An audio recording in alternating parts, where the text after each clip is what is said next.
Bobby is the king of the barbecue. No. He's the best one. I like to cook, so... And they don't know how to cook, so... No. We have to eat good, otherwise we have no power on the weekend.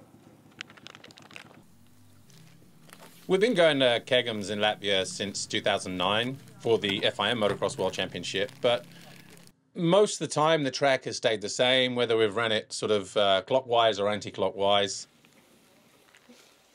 I'm normally the chef, I just help to do the bike sometimes.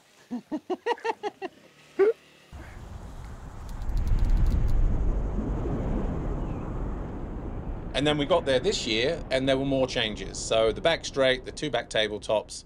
After the second jump, the Monster Energy jump, we used to go straight on into a double, do a U-E, come back, do a U-E, and then we had that long sort of entry into the wave section. This time around, it was, we landed off the jump, we went 90, small double, 180, another 180, and then a sort of 90, 100-degree turn back into where the waves used to be.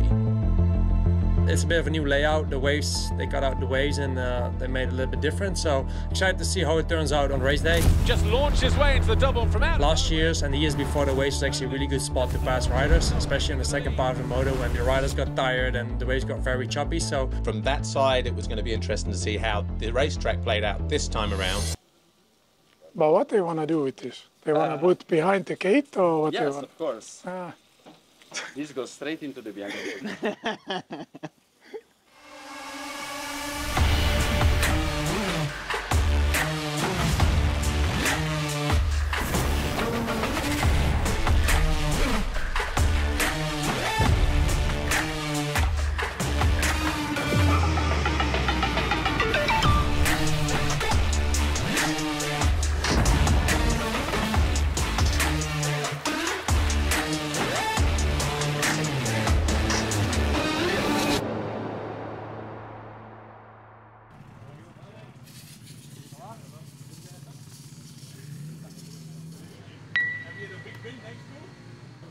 this is the organization.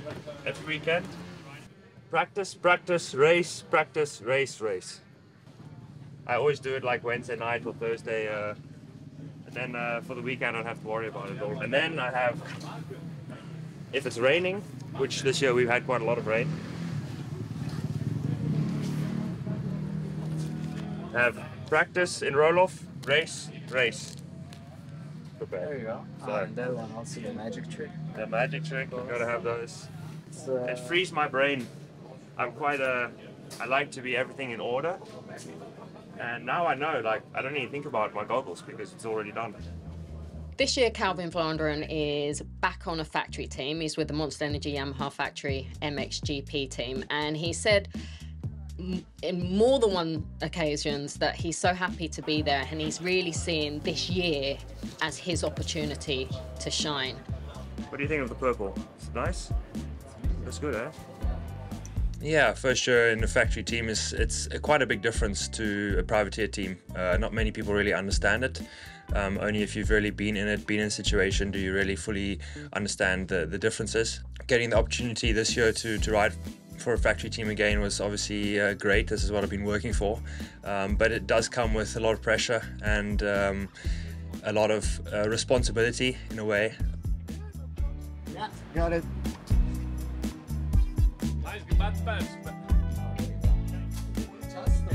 Gestern me. Super professional. I think they can offer him what he needs to be the best version of himself. And yeah, goes well so far. He grows every week, so it's nice to see. Is he also growing physically? Is he getting taller? Now, not taller, but I mean the muscle mass, whoa, it's improving, eh? Oh, really? Muscle, yeah, like the cycling pays off, the gym work, It's good. the squeeze,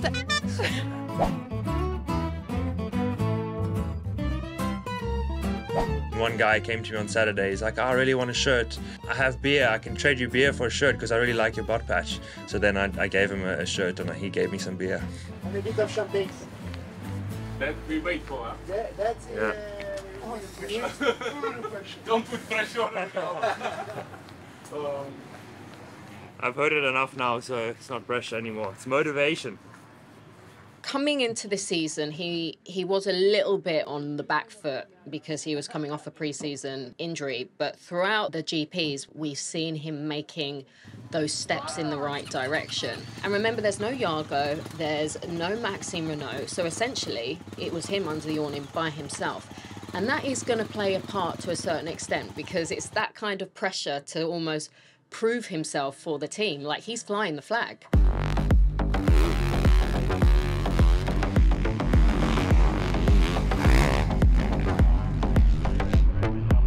I definitely feel more pressure from, I guess, the manufacturer. I am the factory Yamaha rider. You know, you have the factory team, those are the guys that need to perform, and now I'm the one of them that I need to perform. From the team, I don't really feel the pressure. They always obviously want me to do well and expect me to do well. In our side, we don't give to him pressure. You know what he needs to do. We are there to help him and to advise, and for sure, we expect some result. Every GP coming better and better, and he showed already a few times. I think he's there. I think he's there. He just need to put the puzzle together, and yeah, and then he can be on the podium, and that was what we expect from him. Good arm pump. Yeah, the track is like hard underneath, quite slippery, and I think that's why holding on a little bit too tight. Why, it's okay. I was P2, so not bad. I'm happy with that. Especially because I don't feel so good. I want to be one of the top guys. Jorge is world champion, Jeffrey's world champion, Tim's world champion, Fevre is world champion, and there's me in the championship right behind them. Knocking on the door of them is not really where I want to be. I want to be one of them. I've had a few crashes and small mistakes which have kept me away from the podium this year. For people to see, Vlaanderen, he's one of the big guys. You know, I need to be consistently there fighting with them. It's always to find the balance on this track, like to turn, but then to have enough hold up, you know? Because some places are soft and then other places it's like super hard to turn. Mentally, I know I can. I'm faster than them sometimes. So it's just about putting it together and, you know, I really believe in myself. Any stories about you and Lucas as kids? What were you like as kids? Were you hard work? Were you giving your parents hassle, making them crazy? What's it like growing up? Yeah, a bit everything. Just I don't know, crazy kids, I would say. We are helping each other. Helping each other, huh? We make a disaster. We don't make it alone, we make it together. That's what's cool about it, let's say. We make stupid, and then it's getting worse, till the parents arrive. Yeah, when we were kids, me and Lucas, like, we were like crazy because we were broken bicycles and fighting every day. And yeah, I think it was really hard for my parents to manage us. I've heard rumours that you've tried sidecar racing. No. Who would be the rider if you were on sidecar? Yeah, maybe Lucas and me on the side. Maybe it's better. T'as pas confiance. You don't trust him also. I think first corner we die. First corner you go straight. Yeah, he send it, he don't break, and yeah, just won the horse, so I go for it. Between you and Lucas, who's the best golf player? Hey, be careful, eh? Maybe today I would say maybe me, and maybe tomorrow him. Wait, I give you some bluff. You what? No. Were you playing? Were you actually playing golf in the paddock? No. No, we didn't play. Marathon lifestyle. We've been running different races. Taking the risk is the same. My people being catching cases. Nobody sees, so. That's what he says. Yeah, ain't had much but stand down. Stand up and we stand out. Looking for a handout, but let me know how that pan out. The boys spinning and pop tarts. Out here trying to keep up with the rock stars. You can catch us with the baddies in the high card. If they try to pull us over, it's not hard. Hey, I gotta pull on the pop side. Since you sick and tired of love, you just won't walk. It is the number 19, Sasha Coonan, who leads the way. The first time the Coonan brothers kind of came to my mind was in 2019 in the 125 European Championship, and it was actually in Majora where Sasha Coonan was, I think he started inside the top 5 and he was pushing, and he reminded me of a young Ricky Carmichael. His stature on the bike, his size, his physique, the way that he was, you know, hiding behind the handlebars, you know. He was on for his first race win. Had he not had that crash on the last downhill before pit lane, and it was a huge crash as well. And I just thought, okay, this kid's got a bright future. And it's De Wolf who now leads on lap 5.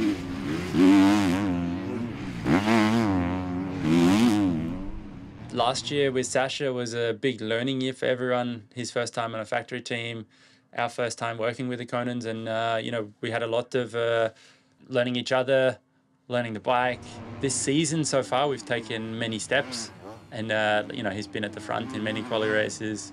Starts have improved a lot. The consistency's getting better, and his desire and his will is always 150%. You know, when you look at the success of Lucas, it's just, you know, we look at Sasha and think, well, is it just a matter of time? Can he nail down that first sort of top 3? Because he's not even at a top 3 yet in MX2. And everybody is talking about Lucas, rather than Sasha and what Sasha can bring to the table. The run towards the finish line, Kai de Wolf takes a checkered flag. He wins back-to-back Ram qualifying races. Lucas Coonan second, Langenfelder third, Adamo fourth, Harup, as we saw, found his way past Sasha Coonan on the final lap. Yeah, coming to Latvia, I was just feeling good and just trying to do my best every weekend. Just came there normal, having fun on the bike and doing the best I can. I came there normal, like every Friday, like every Saturday, just do my own routine, and that's all. Yeah, I guess with someone who's, you know, he's super motivated, he's still really young, he's extremely hungry. You know, it's always quite difficult to manage those emotions after you come off the track and, you know, understand where he's at and how he's feeling. His name is Lucas Coonan, this guy. Yeah, his name is Sasha Coonan. You know, Sasha is not one to talk a lot. So how was the track today? Yeah, it's quite good. Yeah? Yes, I like. A lot of, not so many ruts, but yeah, it's quite good. You know, he definitely bottles a lot up inside, and you know, it's definitely been at times difficult to understand exactly how he's feeling, what his feelings are about that race, or you know, leading so long and then having a tip over. But yeah, you know, the last weeks we've seen him get closer and closer and closer to finishing off the job. Me, I'm not so happy, but You are more focused than happy. yeah, now yes. Yeah. I just want to win everything, but it's more difficult Yeah. than we expect. So yeah. Only good starts, I would say, because I never finished one moto. So.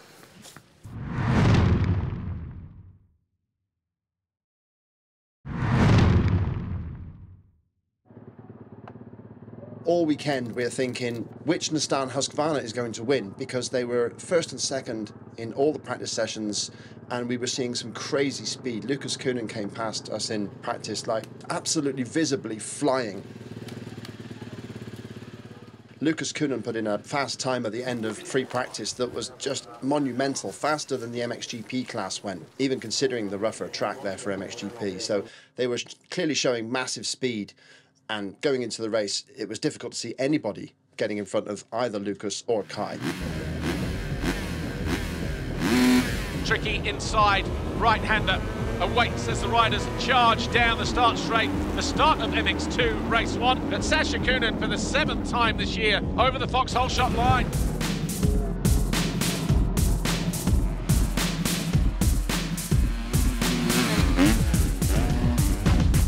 See how that outside got the two Nastan guys coming out of that turn a little earlier, not as deep. Sasha Coonan was too deep, and that may have cost him as well. Oh, off the side of the track! Sasha Coonan is already committed to the outside here. But the speed at which was committed couldn't back out. Committed. De Wolf! Wow, second to third. His heart would have been through his chest, out of his mouth.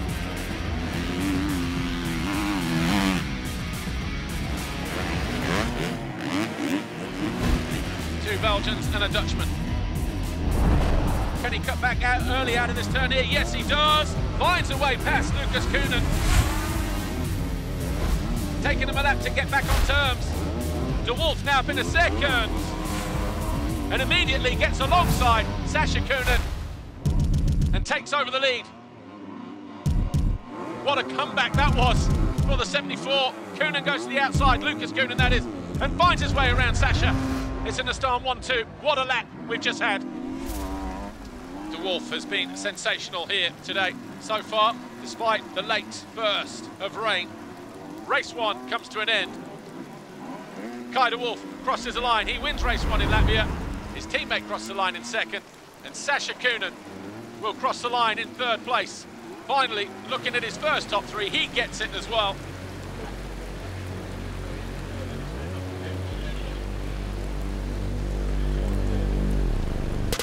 We go, Johnny.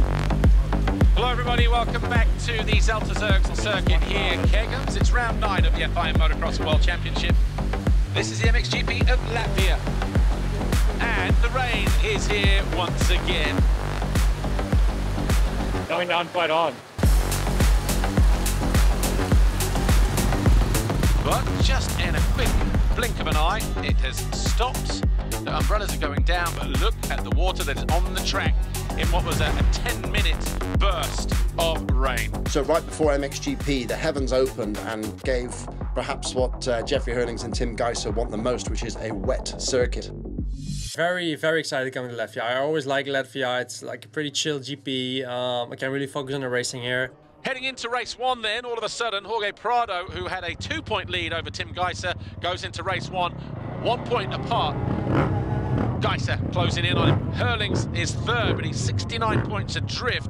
Yeah, my goal is to just be on the podium, that's for sure, because I still believe it's like a marathon by now. It's not like a sprint race anymore. Gates drop here. Who gets the nod? And it is Prado who comes across. He holds a nice tight line as well, and Herlings. Sorry, did I say Herlings? Herlings there in second. As Herlings takes the lead on the opening lap. Wow, talk about aggression and determination from the number 84. If there's any weakness that's been shown by Jorge Prado this year, it's in wet weather. So you could tell straight away that Jeffrey had full aggression, full attack to get ahead of Jorge in the early laps after the rain fell. Geiser goes by Koldenhoff at the top of the hill. And he goes after Prado immediately as well. They're attacking, they're really giving it everything to get towards Jorge because they know in the dry, he just seems to have the pace on everybody. Are these conditions more favourable for Tim Geiser? Well, when you look at Portugal, possibly yes. When you look at France, possibly yes. And Geiser does park the Spaniard. Geiser now in a second. Herlings continues to lead the way. This track is going to get absolutely munted during the next 30 minutes plus 2 laps.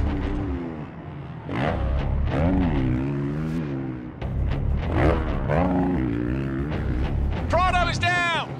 That's behind pit lane, out of third. How costly is that going to be? They can't believe it down there in pit lane. Calvin Melandrin here in 6th place. He's been down, hasn't he? Yeah, on the start straight. And the Montreal Yamaha rider picks off 6th position, despite that mistake in the latter stage of the race. If I can get a win, I'll 100% sure I'll take it with both hands. But it's going to be difficult. I mean, Jorge and Tim, they will be both very strong on this track. It could potentially happen, but everything needs to go right, and I'll do my very best to achieve it. Jeffrey Herlings and Red Bull KTM win race 1 here in Latvia at the Zelterzerks.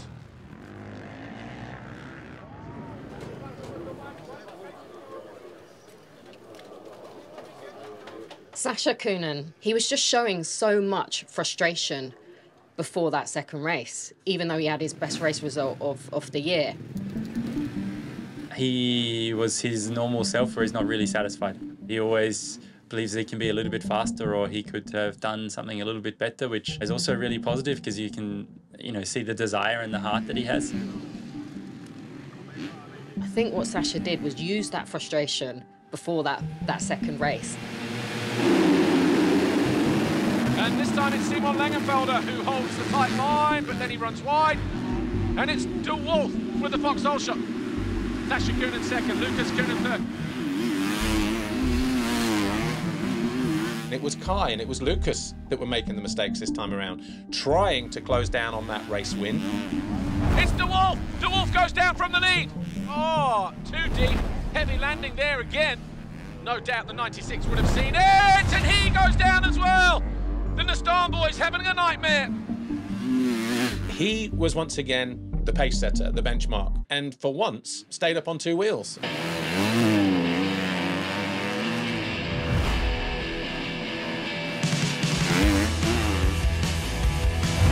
Yeah, how I was feeling like the last laps, yeah, just normal. Having tried to stay safe on the track and do my laps like I did in the beginning, make no mistakes and just ride smooth and everything, and that's what I did.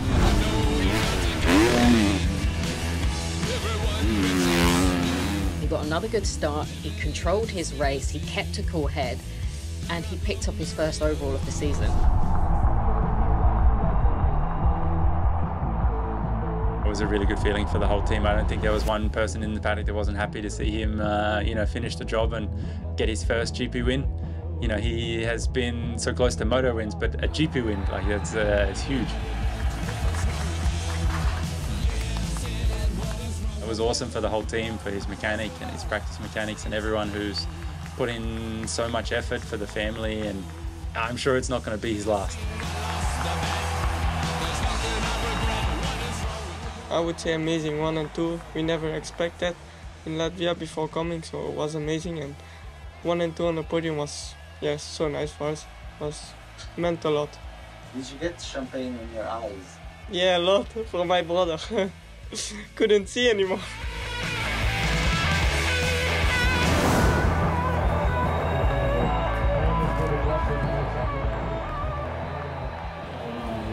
See guys, in the end, behind the gate, the brings good luck. Yes. And this guy needs to get a tattoo, huh? Ah, yeah, now you need a tattoo, boy.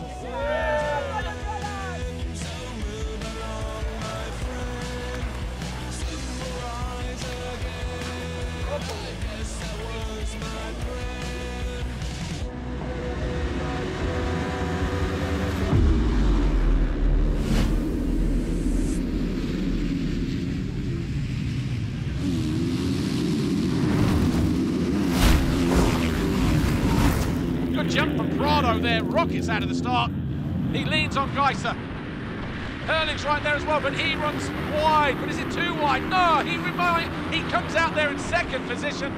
He's got Geiser up the inside, who runs the Dutchman wide. Into third.